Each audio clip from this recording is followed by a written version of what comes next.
ഒരു കാലത്ത് തെന്നിന്ത്യയിലെ തിരക്കുള്ള നടിയായിരുന്നു മോഹിനി. പൂച്ചക്കണ്ണുകളുള്ള മോഹിനിയെ ആരാധിക്കുന്നവരും ഒരുപാടുണ്ടായിരുന്നു. തെന്നിന്ത്യൻ സിനിമാ മേഖലയിലെ സൂപ്പർ താരങ്ങൾക്കൊപ്പം അഭിനയിച്ച അവർ 2011 അവസാനം അഭിനയിച്ചത്. എന്നിട്ടും അവരുടെ പല കഥാപാത്രങ്ങളും ഇപ്പോഴും ആരാധകരുടെ മനസ്സിലുണ്ട്. 1991 തന്റെ 23-ാം വയസ്സിലാണ് മോഹിനി വിവാഹിതയാകുന്നത്. കരിയറിൽ തിളങ്ങി നിൽക്കുന്ന സമയത്തായിരുന്നു അവർ ഈ തീരുമാനമെടുത്തത്.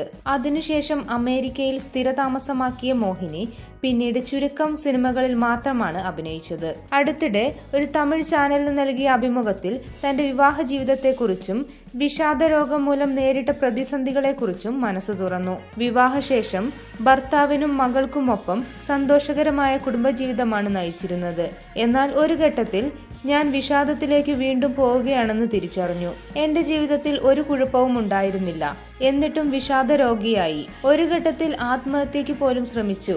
1 7 തവണ, മോഹിനി പറഞ്ഞു. ആ കാലഘട്ടത്തിൽ ഒരു ജ്യോത്സ്യനെ കണ്ടുമുട്ടിയ സംഭവവും മോഹിനി പങ്കുവച്ചു. ആ സമയത്ത് ആരോ എനിക്കെതിരെ ദുർമന്ത്രവാദം നടത്തിയതായി ഒരു ജ്യോത്സ്യൻ എന്നോട് പറഞ്ഞു.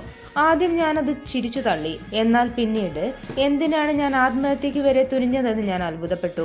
ആത്മവിശ്വാസത്തോടെ തിരികെ പോരാടാൻ തുടങ്ങിയപ്പോഴാണ് ജീവിതത്തിൽ വഴിത്തിരിവുണ്ടായതെന്നും നടി പറഞ്ഞു. ആ തിരിച്ചറിവിന് ശേഷമാണ് ഞാൻ അതിൽ നിന്നും പുറത്തു വരാൻ ശ്രമിച്ചു തുടങ്ങിയത്. തനിക്ക് യഥാർത്ഥത്തിൽ ശക്തി നൽകിയത് തന്റെ ജീസസ് ആണെന്നും മോഹിനി പറയുന്നു.